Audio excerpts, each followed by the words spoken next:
Loud. Okay. Well, good morning, everybody, and welcome to the Agile PM Roundtable. Our roundtable is a collaboration between people from Agile PDX and the Portland PMI chapter that brings together project managers, scrum masters, and other Agilists to share, discuss, and learn about how Agile principles and practices can be applied to the work that people do at all levels of an organization. The roundtable seeks to build connections between the Agile and project management communities, and we strive to create an open environment for people with curious minds. Through our partnership with Agile PDX, we are able to provide this video conferencing service and a platform for reaching out to the Agile community in Portland. All of that is made possible by the Agile PDX community and their supporters, including Platinum sponsor ProFocus Technology. Thank you, ProFocus, for your continued support of Agile PDX. You can learn more about the sponsors of Agile PDX at agilepdx.org/sponsorship. Now, for those of you who hold credentials that require continuing education credits, Agile PDX offers a tool that supports the auditing of professional development units, or PDUs for PMI, and Scrum educational units, SEUs, to the Scrum Alliance. Simply visit the bit.ly URL that we're posting today's chat and provide some basic information about yourself. Volunteers at Agile PDX will report your participation to the certificate granting organization for auditing purposes. You'll still need to claim your individual continuing education credits, but Agile PDX will report that you attended today for auditing purposes. So at today's Agile PM Roundtable, we welcome a very special guest, Al Shalloway. Al is currently the Director of Thought Leadership for Agile at Scale Programs with the Project Management Institute, PMI. And so yes, that PMI. In that role, Al is working to close the difference in what we know how to do and how much of that is done in the world. Al works to create programs for PMI members to use Flex, Discipline Agile, Lean, Kanban, design patterns, and more to transform large organizations. Today, Al will share with us his thoughts on dealing with complexity with inherent simplicity. He will set the stage with a 20 or 25-minute presentation, which will be followed by a 10-minute group exercise and then some Q&A with the group. Please note there are a number of us on this call, and we request that you ask your questions in the Zoom chat. I will monitor the chat and call on you to ask your questions. Please unmute your microphone to indicate that you'd like to participate in the discussion. We've used a similar format with guests in the past, and it's worked pretty well, but we're still experimenting. So please bear with us as we inspect and adapt. A little bit more about today's presentation. So the theory of constraints puts forward the concept of inherent simplicity, the presumption that inherent in complex systems are rules that, when understood, enormously simplify how to look at the system. These rules already exist. We must find them and take advantage of them. Doing so enables us to increase performance and reduce or eliminate the challenges we are facing. When we apply inherent simplicity through the eyes of flow and lean, we see our workplace in a different light. Instead of looking for the complexity in the problem domain, let's look at it from the perspective of flow and lean. We are not trying to look at our world through the principles of flow and lean. That would still be too much. Instead, what we want to do is we want to look at a few dimensions that, when we explore them, expose most, if not all, the significant issues commonly present. We have found the following to do this. So 1, how workload relates to capacity. 2, efficiency of the value streams. 3, batch size. 4, level of collaboration. 5, what management's role is. 6, how planning is being done. And 7, the quality of the products. So the talk that Al is going to give today will present these 7 perspectives and discuss how they can be used to understand the root causes of common challenges that most organizations have. This provides us with an alternative to attempting to understand complex systems directly. I am getting a lot of echo, so here's what I'm going to do. I'm going to mute everybody right now, except for maybe myself and Al, and then please feel free to unmute yourself when it's time to speak. Mute everybody right now.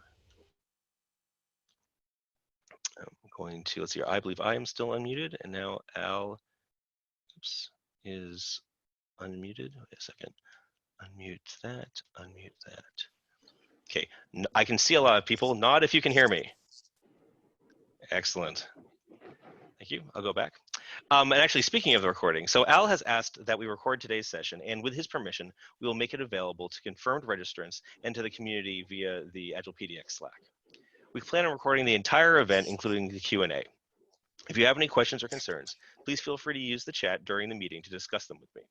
You can follow up with us later after today's session. And now, without further ado, I'd like to turn the floor over to Al to begin the discussion about his observations about dealing with complexity. Thanks, David. A couple things, actually. I noticed I got the wrong email up there. I just borrowed this slide that talked about me. I'll have my right email. It's al.shalloway@pmi.org at the end. Also, the exercise we're actually going to do in the middle of things, but we'll have time for Q&A. And you'll notice there are a little bit of differences as we go through. What David read was kind of where my thinking was a couple weeks ago. This is actually, I'm really excited about presenting this. This is the first presentation of this information publicly. And I've been working very hard on this for 2 weeks, even actually before we set this up. That's why I picked this topic. I always learn best when present. So I first of all want to set the context as knowledge work. That could be involved with software or not software, but I'm not talking about manufacturing. I'm not talking about any kind of production where you do the same thing over and over again, but rather where innovation's needed. So it can be any kind of thing that's involving knowledge work. And the agenda from an intention point of view is to rethink how we can deal with complexity, okay? And learn how to look at your organization to foster better understanding. And this is based on flow and lean, okay? And of course, this new way is inherent simplicity, as he mentioned. I'm gonna then tie these practices to useful practices very quickly. So that might be a little bit too much in terms of making the connection, but at least it'll open the door to see there is a connection, and then how the theory constraints can guide us. So this is, in a lot of ways, an integration of complexity theory, flow, lean, inherent simplicity, and the theory of constraints, all in about 25 minutes. So I think that's kind of, well, we'll see if it's impressive or not. You be the judge. Okay. And this is not conceptual, even though it's new. This is based on 15 years of experience of doing lean and agile. And I really should say lean and agile at scale, because I've been doing agile for over 20 years. It's been validated with other consultants, not all other consultants. Many would actually disagree with what I'm saying. So you have to be the judge if this makes sense or not.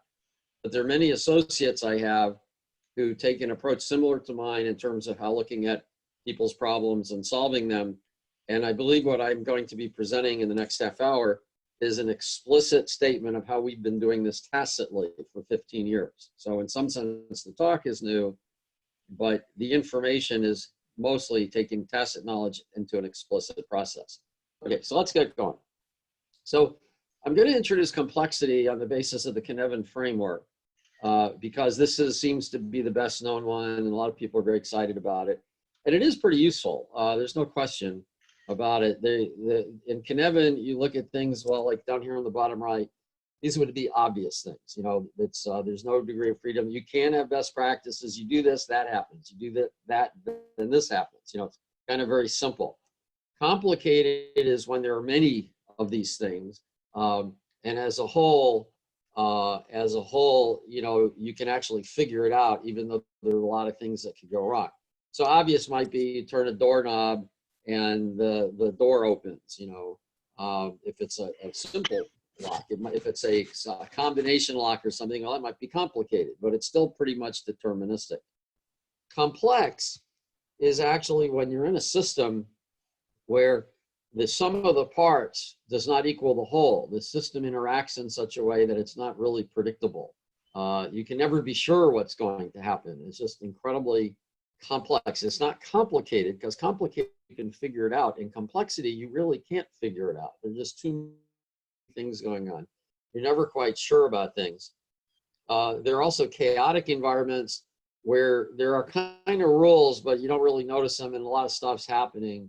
Whereas in the middle, it's not labeled, but it's called disorder. It's just like, it's just, you can't tell anything. It's just totally, it's a different kind of chaos in the sense that it's just happening, but there's don't seem to be anything you can do with it. So there are lessons from looking at this. One of the first steps in Kanban is to understand what kind of domain you're in, what type of domain. I've talked to people who practice Kanban, and what they find is the most useful part of this is you let people know that you're not in a complicated or simple domain, or obvious. It used to be called simple, no, it's obvious. That it's not in either of these domains, because here you can say, hey, do this and it'll happen. Whereas here, you know, you can say do this and you don't really know what's going to happen, okay? So complexity, and you've heard this also in terms of like complex adaptive systems, complexity is something that you get engaged in and you're really not quite sure. Now, I want to make 2 points though about this talk. I'm not talking about complexity in general. I'm talking about it specifically to systems where we're involved in the system so we can put influence on the system. A lot of complex systems are things you're trying to observe and you really don't influence it, you're just trying to understand. In the situation I'm talking about, which is, as I mentioned, knowledge work, we can impact it. So it's not like we're just trying to observe it, we're trying to see how our actions can actually modify it, and if we can do that. And the reason I talk about knowledge work, which is now a subset of complex adaptive systems where we're able to having an influence, because I find that frameworks are great, but the more specific you can make them, which of course means they're not going to be as generally applicable by being more specific, but the more specific you can make them for that domain, they get very powerful. And that's worth knowing. So it's just a definition of a complex adaptive system. That's like a system which a perfect understanding of the individual parts does not automatically convey a perfect understanding of the system's behavior. By the way, that is not quite what we're going after. It's not so much a question of understanding the behavior, it's a question of being able to look at where we're trying to go. And these are the main lessons of complexity, and I've mentioned this. I mentioned some of these. You can't be certain what effect your attempted changes will have. Behavior must emerge. That is desired behavior. Change to behavior must emerge. That's one of the things. You want to decide on an action. Since you're not quite sure what's going to happen, you make it safe to try and fail, try it and you respond, and then you just keep doing the cycle. And this is basically the main thing we learn from this. Okay. Now, the problem is, it was actually stated right here by Dr. Eliyahu Goldratt. Okay, he's the one who wrote the goal. He created theory of constraints, but this comes from the choice. By the way, many people have read the goal. I read that, I don't know, 23 years ago. But and I won't say the choice is a better book. It's hard to actually say anymore because the goal had this huge, profound impact on me because it opened up a whole new paradigm, a lot of which had to do with actually the financials of basically what you could call lean and agile, but he did it, of course, through the theory of constraints. But in the choice, he puts this quote, he talks about inherent simplicity. And I love this quote: the first and most profound obstacle is that people believe that reality is complex and therefore are looking for sophisticated explanations for complicated solutions. To understand how devastating this is. Okay, so I kind of call this the seduction of complexity. And there are reasons why, as human beings, we want things to be complex. It kind of gets us off the hook when you think about it. Well, it's complex. I mean, you know, we got to try and fail and all that. And he's not saying reality really isn't complex. I mean, I know this is the funny thing. He's a physicist. He actually knows. I mean, this was not a dumb guy, okay?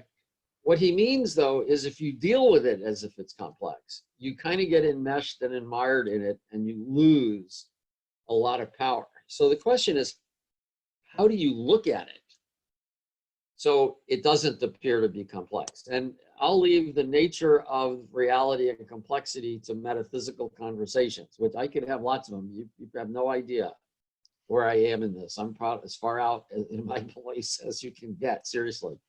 But I'm not going to metaphysics here. I'm going to what's effective, okay? So this is my quote. This is my summation of what he means, that if you believe you can't navigate complexity, then all you can do is make safe to fail and try things. If you believe you can see into complexity to understand the causes of your challenge.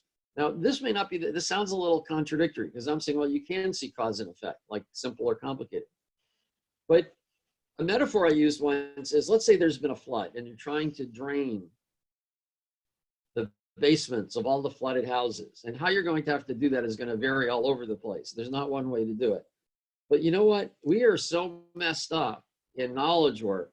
It's equivalent to the first step is get the water level below the basement. And it's so you can drain it.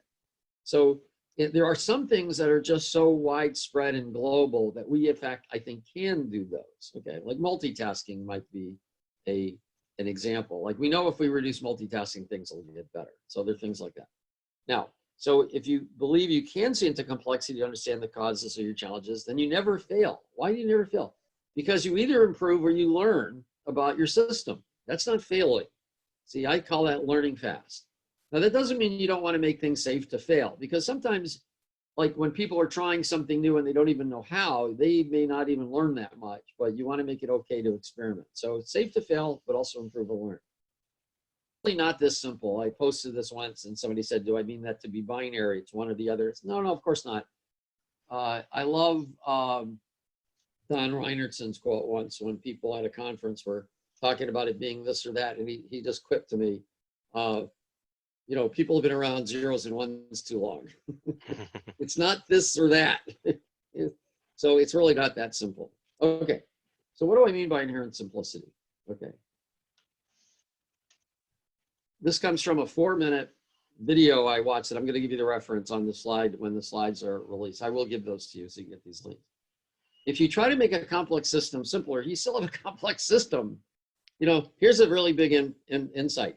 10% of infinity is still infinite. It's the same thing with complexity. You cannot decompose complex systems and make them simple. The presumption that inherent in complex systems is that there are rules that when you understand them, I shouldn't say enormously simplify the system. It should say enormously simplify the way the system appears. See, the system now appears in a different way. It's still the way it was, but it appears differently. These already exist. This is the key thing. In other words, you don't make them up because that's how you want to look at the problem. They exist. You got to find them, take advantage of it, and it lets you navigate complexity. That's why it's called inherent simplicity.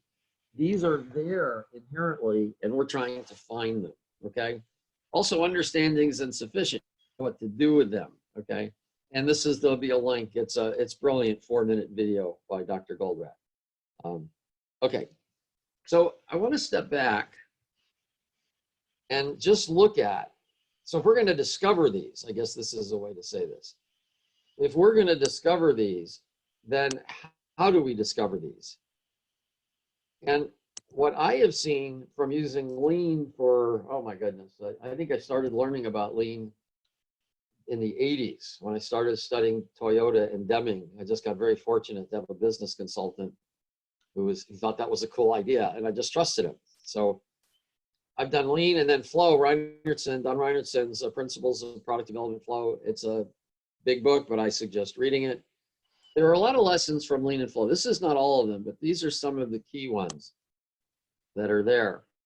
So what I'm looking at, that Flow and Lean give you insights into the nature of the problem we have in knowledge work. Lean came from manufacturing, but it's been applied to knowledge work quite successfully. So I'm not talking about Lean in manufacturing, I'm talking about Lean in knowledge work. And the Flow comes from product development work. So some of the lessons are manage your work in process. You probably heard this from Kanban. Okay, don't overload yourself. You know, tend to the value stream. The value stream is the steps of work from idea to completion. Use small batches. I mean, this is a mantra of Agile as well. Again, a slight your work visible so you can see what's going on. Eliminate waste. And managers create a great environment within which people can work, and you have to build quality in. This is not a complete, but these are kind of some of the bigger ones that are there. Okay, so these are things we've seen effective, give us insights into the insights we need with inherent simplicity. I call these factors for simplicity. Okay, so in other words, we have inherent simplicity, but what are they? Each one of these is a factor. So this is, again, how you look at things. This is not how you solve things. This took me a while to get. Okay, so I just want to point it out. A lot of you are faster than me, I'm sure. The factors for simplicity are not what to do, they're how to look at the problem. So the way you look at the problem is, how does your workload relate to capacity? There's no judgment here. It's simply, am I overworked? Am I underworked? Am I working at the right level? It's simply that, okay? It's a objective measure of something. Attend to the value stream. What's the efficiency of the value stream? Are people in the value stream working on many value streams? Are there what I call handbacks, where it goes forward and comes back? So it's just, what's the efficiency of the value stream? Now, obviously, we want to have highly efficient value streams, but that's not what we're looking for. We're just saying, what is the efficiency, not judging it. What's your batch size? How is the work visible, both the work and the workflow? In other words, do you have explicit work policies, things like that? How do they're working on? What's the level of collaboration? Now, this may look a little funny. How did I come from eliminate waste to the level of collaboration? What I've seen in product development it's usually lack of collaboration, work going back and forth and back and forth and back and forth, that causes a lot of waste. You know, this is like somebody works on something, then they hand it off to somebody else, and then it comes back. So this might have been a little bit of a leap, I'll admit. It's not quite as obvious, but the level of collaboration, I think, is a key factor. Okay, what's management's role? You know, what are they doing? Again, I'm not saying what they should be doing. They could be good management, bad management, command and control. I'm not going to really talk about it much, but I'll mention the name. Lean management can be described as middle up-down management, where basically middle management takes the vision of the organization and then looking up. So it's middle management looking upstream of the value, and then where it looks downstream to the value stream, meaning the doers, the Gemba as we call it, where the work takes place. It creates an environment where the people doing the work can get the vision of the company done. And it's not them doing this, them figuring it out. It's actually working. All three parties work together to do this and build quality in, well, what's the quality of your product or service or anything like that. So if you have a question about this relationship, chat. This is the place I'm stopping to look. But I think this is pretty clear that this is kind of interesting that, and like I say, I admit this one I need to maybe work on a little bit, but I've seen the level of collaboration is something I look at, and it causes waste is what I find. Actually, Lean talks about this a lot. Is they talk about work cells, and they introduce the equivalent of what in the Agile space we would call cross-functional teams, which is high collaboration. And then when you look across teams, you could look at how do they work together. So just to put this in context, and then I think the next slide after this is the exercise.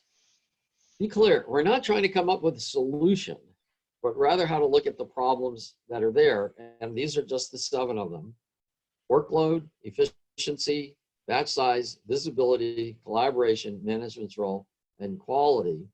And the reason I have a sailboat here, what does this have to do with sailing?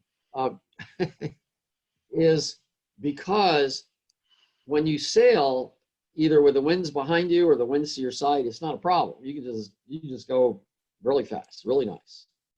But when you're trying to go upwind, you have to do what's called tacking. And you don't directly into the wind, you won't get anywhere. But you can go pretty close. You can go to within about 30 degrees at least. And you kind of go back and forth and back and forth and back and forth, cutting across the wind, and you get to where you want to go, even though you're never really pointed at where you want to go, but you just zigzag to get there. So sometimes, even though we're saying this might be clear, the way we get there is still this emergent nature. And the way we do it is we use factors for simplicity to look at the symptoms. And in other words, we see whether workload or efficiency, we're just looking at symptoms. We then see now, okay, what are the problems? Because we can imagine that if our workload's too high, then that would be a problem. So these also give us a measure, although they're an objective measure, we can also see whether or not they're causing problems, and we could come up with a potential solution. That might be better saying potential solution, try it, and then just continue around. This is also consistent with the Plan, Do, Study, Act of Lean as well. Okay.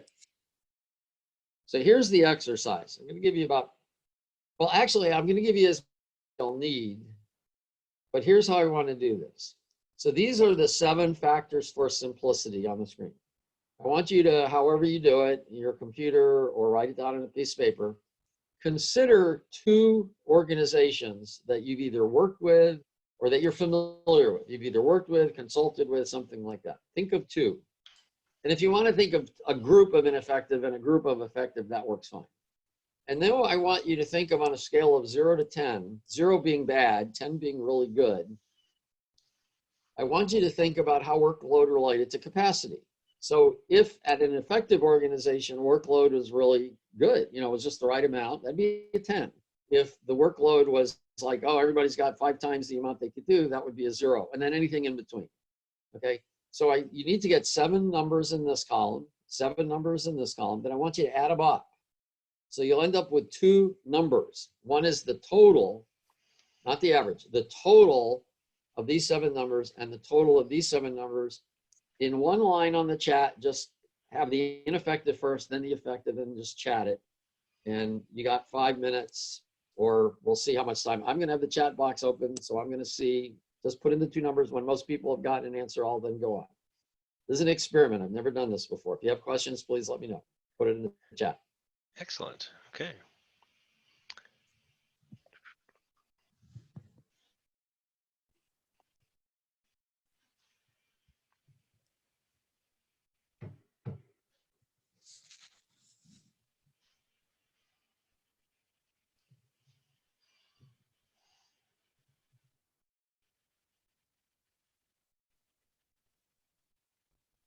Al, I had a clarifying question. Please.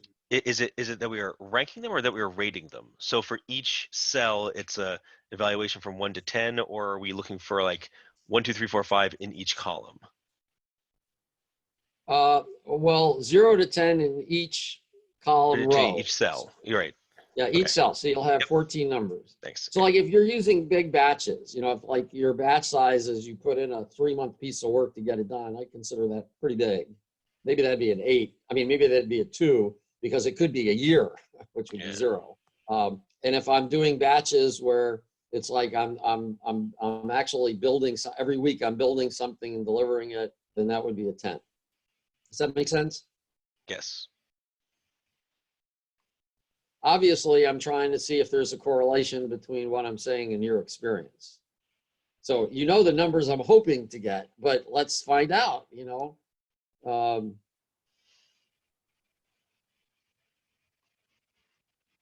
That's a good point, though. You might want to consider changing rank to rate. That's Because right. rank kind of implies ordering. I am sorry, it should be rate the two. I was thinking of you were ranking them on each element, but that's confusing.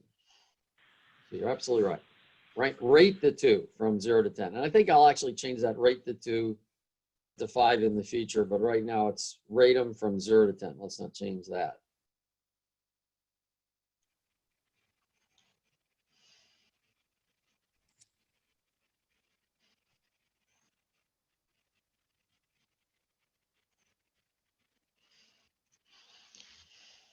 And April will give you a virtual door prize. 14. Wow.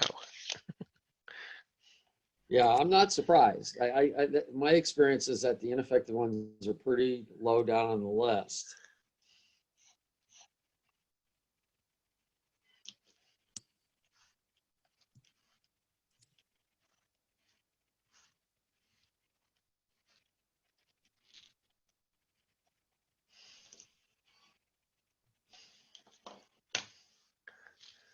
Oh, great. Yeah, a couple more minutes. It's an interesting, those numbers are surprisingly consistent.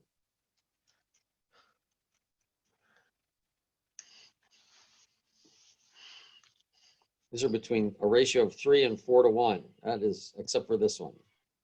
Well, that's 3. No, that's 3. That's 3. Yeah. No, it's a little almost 3. Yeah, I'm actually surprised at the consistency of this, but that's actually pretty cool. I'm going to give a little aside here. See, I make theories. I believe in everything I do. I follow the scientific method, which means I'm making hypotheses. But I don't try to validate it just from my experience. See, here I'm trying to validate it from your experience. Because I've got cognitive bias. If I validate it from my experience, I'm always right. That's how you always be right, by the way. You just validate your own thinking. It's simple to do, but it's not all that effective. Okay, now this is interesting. That might be worth a discussion, the outer choices of things, but still, one more minute. So if you're not done, just put out what you've got.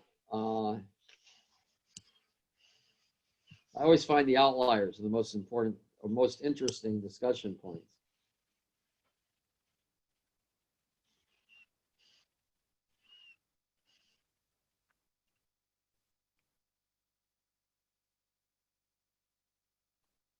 Oh, I was actually just about to say it'd be interesting that if somebody had the numbers in back reversed. So maybe in the Q&A we could talk about that. So ineffective actually was rated higher on these things, unless you got that backwards. Oh, Curtis, you're muted. Let me unmute you. I got it. I got it. Here you go. You're There off you mute. Oh, I've got, oh yeah, I did do it backwards. Sorry. Okay, good. Yeah. Yeah, but it's worth exploring. Data is, you know, you draw conclusions, it's got to be good. And Gene, so if we have time, it might be worth if you're willing to chat about those, but you can see the pattern here. So my suggestion, so we're going to move on. My suggestion is that in general, these factors that if you, maybe actually I realize that what I should do also, next time I'm going to run the experiment, I should say that from 0, should say what these are. Actually, I just realized that's a real mistake in this experiment. So it's a bad experiment. Let me say that I'll run it a second time. And which would be workload is much less than it should be or much higher than it should be. Effective is it's the right workload. Efficiency is there are a lot of handbacks. So I should say, what do I mean by a 1? What do I mean by a 10? Things like that. So I realize there's some vagueness here, and that could be causing some noise as well. So I'm going to improve that. Like I said, this is the first time I've done it. Okay. Yeah, and that So was my anyway, reaction was in management role, it's like if management's heavily involved, I give that a large number, and that is ineffective. So that's kind yeah, of skewing so things for me. So yeah, that's good. I guess well, I don't know. This is, but you know what? I don't consider this a failure. This is a learning experience. I mean, truly, I'm not just kind of massaging this. Okay, so we discovered something here.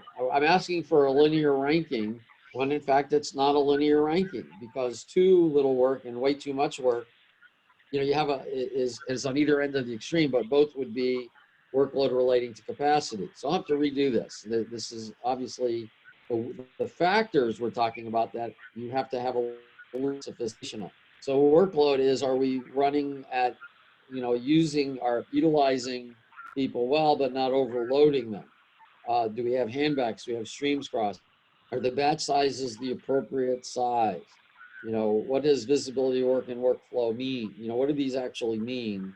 And I'll redo this. I can send this to David. I'll redo this experiment. David, I'll send it to you. It'd be great if you all would then redo the experiment and send it back to me. And that would just get some data. Okay? Yeah, we'll try to reach out to everybody again. Yeah, great. Yeah, great. Okay. So these are just some things I've noticed in kind of 20 plus years of Agile and 15 years of Agile at scale. Is a well-defined intake process is important, portfolio product management, so you can see relative sequencing of work and workflow visible is important. This comes from a Kanban, you know, and Lean, that you have explicit workflow policies that you can change, but people know what everybody's working on. They have supportive metrics, and I phrased it that way to mean not metrics you game, not metrics used to beat people up, but metrics that are actually useful to go forward. Allocate people to make, how you allocate people to make value efficient, meaning you don't have people working on different things at once unless they can complete a request and then complete another request. Like maintenance groups can be obviously multiple value streams, but development groups typically can't. Decouple teams so small batches possible. You know, can I give this small piece of work to a cross-functional team? There's a relationship there. Dependency management, planning, cross-team collaboration, shared services, and DevOps. These are also all useful things. Okay, and acceptance test driven TDD. Now you might reflect for a minute, because that's all we have, and notice that if you're familiar with SAFe, this is actually where SAFe takes you forward in a good way. Now, there are other challenges that I'm eventually going to get to, not in this talk, but in others. It's a step and you kind of get locked up, but it is actually moving you forward in these directions. This is why SAFe is popular. It does get you forward, and then it has other things going on with it. Look at Scrum. It has a lot of this stuff in it as well. Look at all Agile where it's working, and you'll see that it attends to these things. Again, kind of an experiential level. So what I wanted to look at was, if we look at our factors for simplicity and some of these effective actions, I'm going to suggest there's a relationship here. That well-defined intake process, portfolio product management is a way we can make workflow relate to capacity. So now I'm taking this dimension that we're looking at objectively, and I'm saying, how can we improve things?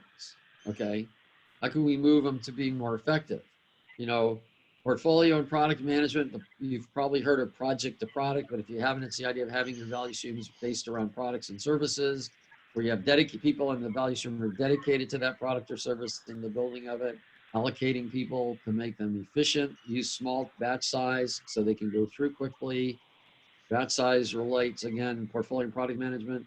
Epics are like too big to sequence because not all of one thing is more important than all of everything else. So you want to use, people talk about minimum viable products, but that's good for startup type things. We prefer what we call the minimum business increment, the smallest thing you could build and release.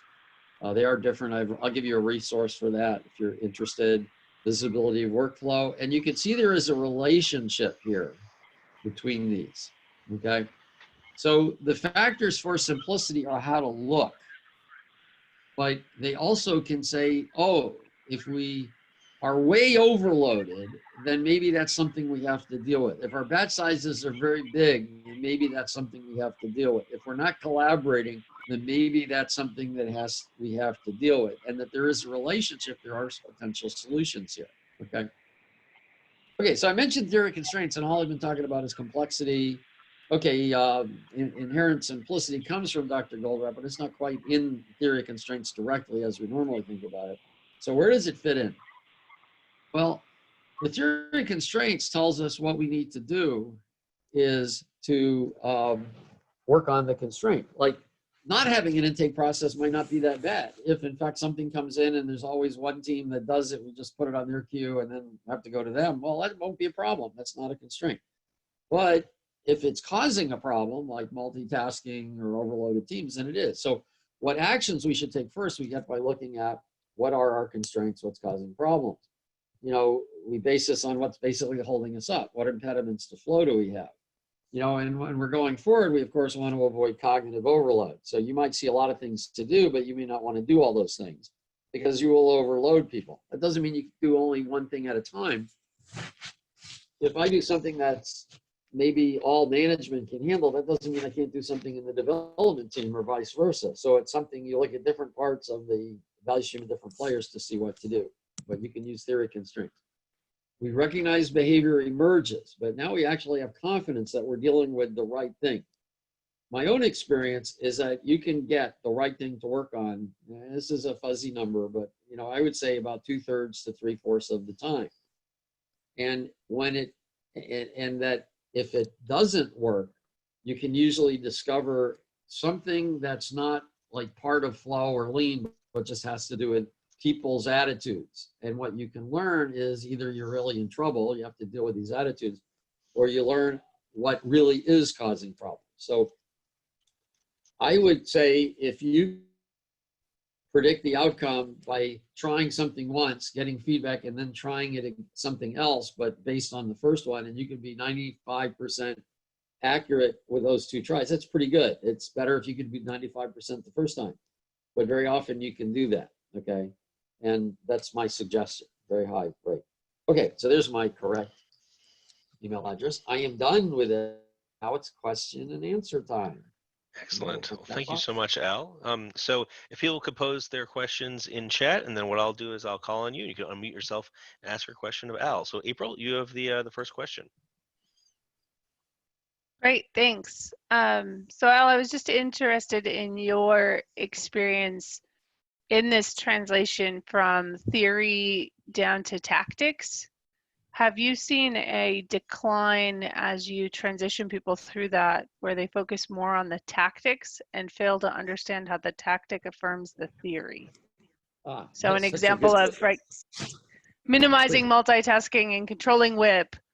Do people remember that that's what stand-ups and scrum plans are for? Or do they focus on doing stand-ups and scrum plans and forget it's about minimizing WIP and eliminating multitasking? Yeah, I want to emphasize something you said though, because I think you meant this, and I like that you said it. At least I took it this way. sometimes people talk about theory as, oh, that's just theory. That's academic. That doesn't mean anything. But what I hear you actually saying is that there are tactics that actually relate back to principles that are just theoretically true. Like the theory of gravity is not abstract. It's not an academic thing. If you're building a bridge, you better pay attention to it.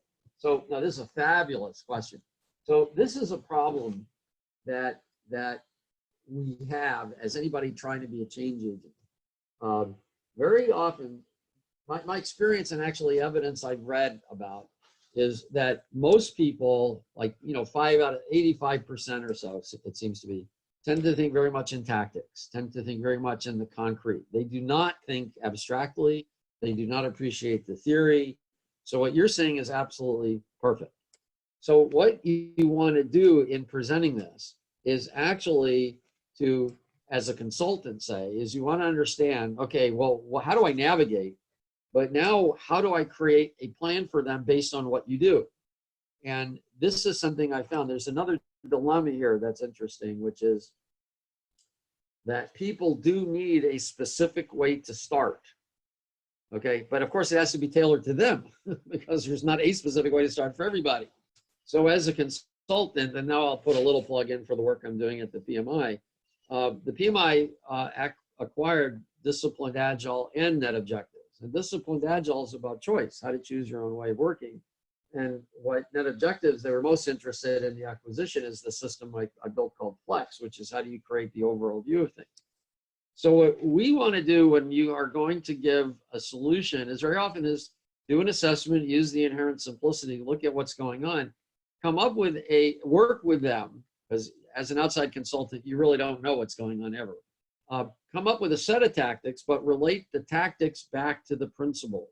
So very often it's better to start with the tactics, relating them back to the principles. Okay, well, why do we want to avoid multitasking? Well, let them draw from their experience. See, what we did here, well, what I was trying to do, and I got partial validation, and I need to check with a couple people on why the first number wasn't always lower than the second, but that could have been noise in the way I asked the question, is I put things forth as an hypothesis, but then I can present my evidence, but have them look at their evidence. So you ask questions like, when did working on too many things work against you? And then they bring up the evidence they have for the theory that working on too many things isn't a good idea, or you're multitasking, putting things down, bringing them back up. And then that's an exercise you have to do with them. But I like this because I think to make this complete, like on this, it would be nice to have examples, like tactics, like what do people experience? And then now you've got these are the symptoms. And actually I have work like that. I've just not combined it all here. So those are great questions. Did that help? Okay, very good. Okay, so let's see, there were some questions. Yeah, Curtis, Maybe I think if you you're want up to put next. somebody online, that's great too. Yep. Yeah, so Curtis, you asked the next question, so go ahead. Oh yeah. Well, I just kind of noted one thing that really caught my attention now, because I hadn't thought about it before, and that was your offhanded comment at one point that a lean work cell was kind of the same thing as an agile cross-functional team. Yeah. And actually, I think you're right about that. But I was also thinking, wouldn't that really be an agile cross-functional co-located team? Well, co-location. Well, so here's the thing. Aren't distributed. So here's the thing. Yeah, that's a good point. So people aren't familiar with work cells. So when Toyota was trying to get efficient and better, a work cell there was they had a lot of equipment, but they didn't have a lot of trained people. So what they did is they would have one person operate multiple machines. Now, this is kind of funny because in that case, the work cell was the machines being operated by one person. The idea was something could come in that one person could get the job done and can go out. That's manufacturing. In knowledge work, though, you have different skills. You have to have a combination of them, so you have a cross-functional team that does it. So co-location is wonderful. But what is it that co-location gets you? Actually gets you a lot of good stuff. It gets you face-to-face communication. It gets you camaraderie. It gets all that good stuff. From a workflow point of view, what it really gets you is availability with no interruptions. So it's possible if you have a dedicated cross-functional team that's not co-located, but everybody's kind of like on a universal video, like Zoom all the time. And I've seen this and it works reasonably well. In fact, we have a WebEx going all the time in our main office. You know, the team we have, the Discipline Agile team, and anybody can come in at any time and ask a question or just hang out on their own thing. I would say you can get close to cross-functionality. The idea of cross-functionality team is dedicated. They're able to get anybody else at any time without interruption, without delay. That's the real value. And then you've got these other things that are also of value. Okay. I'm going to just deal with this question by Gene, because it's a great question. Is the essential message here that we should drive for simplicity rather than engage complexity? That's close. And I'm still formulating this. So, you know, this is as much a gift to me as it is to you that I'm spending the time here. So I want to thank you. Obviously, like I said, this is the first real presentation of this. So some of the ideas are a little rough. What I'm suggesting is that you want to look at the problem in a simpler way instead of trying to figure out the complex relationships that are there. And what I'm suggesting is that these issues on the left allow you to view the problem in a simple way. You're not so much looking for simple solutions. I mean, there may not be simple solutions, although very often there are simple solutions. I know one person who we did like a 4-day training with years ago at a fairly large organization. The group itself in the large organization was only about, I don't know, 200 people, so it wasn't huge. But the one concept, I mean, he got more than one concept, but he said he transformed the entire organization off the batch size concept. There was this idea of the minimum business increment, the idea that what you want to build are the smallest units that you can release. And this is different from an MVP, because in an MVP, you're trying to discover its value. Here, you have an existing system, you're trying to enhance it. You're actually starting out big and trying to get small. And he said that he took this one concept and then would ask questions like, how do I know that I'm building the right thing? How do I know I've got it as small as I can? How do I get people, if this is the most important thing, how do I get people working on that? You can actually, what he did then is by using the concept of driving from small batch size and having it be the most important thing, he looked at the efficiency of the value streams and the workload. So he had this simple guide for what ended up being a, you know, reasonable solution that had about 6 or 7 things in it. So we're not going for simplistic. I just want to be careful. A lot of times simple, if it's too simple, if there are not enough pieces or not enough pieces of it, it becomes simplistic.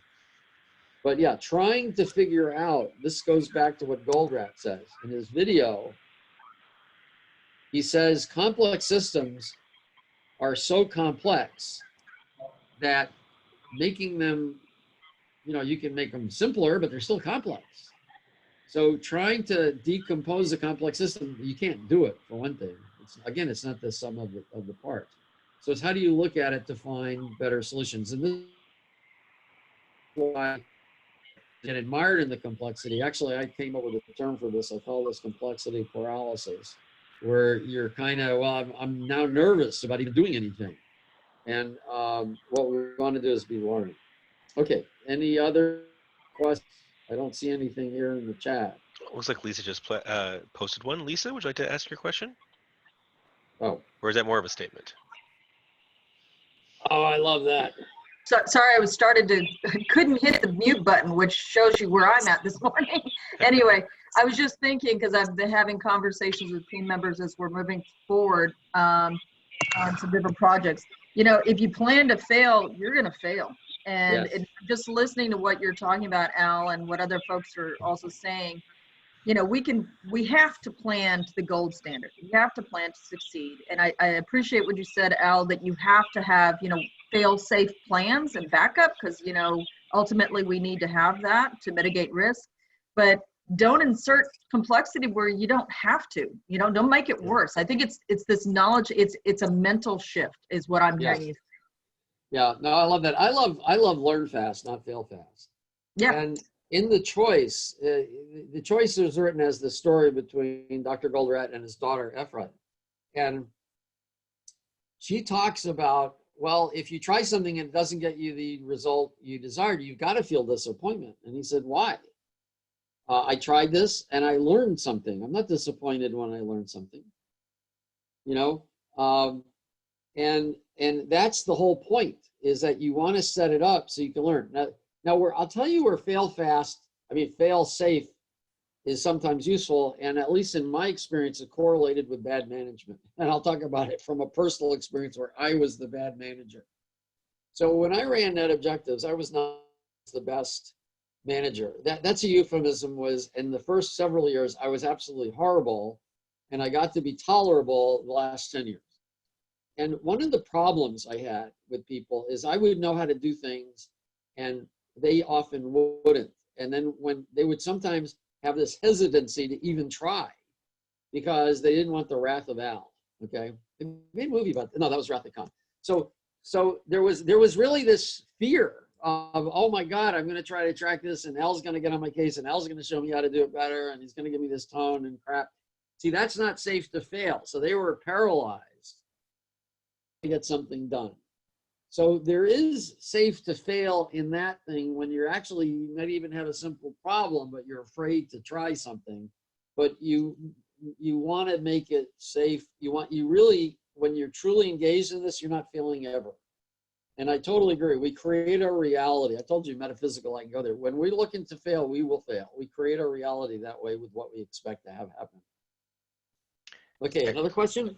Actually, I think I don't see any more questions, and we're almost at the top of the hour. So, Al, I really wanted to thank you for this presentation today. This was very enlightening. It's always great to see this holistic picture of how the principles and practices of Lean can be applied to a lot of the knowledge work and the software that a lot of us develop. And so then it sounds like Al's going to send me some materials. I'll get that back out to everybody who participated today and everybody who was who RSVP'd on Meetup. Finally, I'd like to open up the floor for anybody who has announcements. Jean, I believe we have a speaker lined up for next month. Would you mind talking about that? It's Glenda Oyang from the HSD, Human Systems Development Organization. Many of you probably Dynamics, sorry. Organization, many of you have probably heard of her, and certainly David has, because he's certified in HSD. I'm certified in something, and HSD is, yeah, sure. Certifiable. Yep, and she should be a delightful speaker as well. And a nice companion in today's discussion. So, she will be talking most likely about complexity also from a slightly different perspective, but one that's just as, that has just as many applications and practices. So I think that'll be a good conversation, a good continuation of today's discussion. David, if I can inject a request in here, I just realized something that I really appreciate your time. And if you're willing to do this, I actually have a request too. Here's my email address. If you could send me an email that says what's something you learned from today, and also include in that what you disagree with. These would be gifts, believe me. Both of those would be gifts. If you didn't learn anything and you disagreed, then just tell me what you disagreed with. That's how I improve things. So you don't have to, but that would be awesome if you did. Just thank you. And thank you for your time anyway. This was very valuable to me. Excellent. And you're asking that everyone do that, correct, Al? That everyone who attended? Yeah, just individually, just to me. And I won't make it public or anything. It'll just help me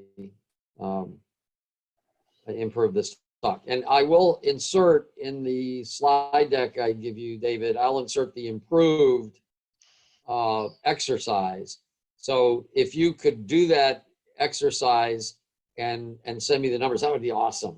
And you can send that in a separate email if you like, because it'll see if there's kind of get more consistent with a better exercise. I do think I had noise in that. Excellent. Is Liz still here? Does she have an announcement? Any other announcements? I know Liz usually have a couple from Agile PDX, but I don't see her online anymore. Well, I did post a link to the invitation link for the Agile PDX Slack. It's a very vibrant community, but not so much that's overwhelming. It's really nice. It provides you, there's a couple of conversations every day, definitely worth checking in on. That's where you can learn all about their various events. They have quite a lot. It's a very, like I said, vibrant community. And one that I encourage you to participate in. Okay. Well, if there isn't anything else today, let's call it a wrap. Oh, sorry, Curtis, did you have something? Well, yeah, the link you just posted to the Slack Oh, it's channel. 4 I forward. get a page not found when I try to use that. I don't know if yeah. that's just me or if there's something wrong with that. Nope, that is wrong. I will follow up with the Agile PDX folks and get an updated one for next time. Thanks for bringing that to my attention. We can also send it out to everyone who RSVP'd. Yes. Yep, Correct. I can do that. Okay. Okay. Awesome. Well, thank you very much for your time today. As always, it was a great discussion. We will see you again next month. Thank you. Thanks, everyone. And bye now.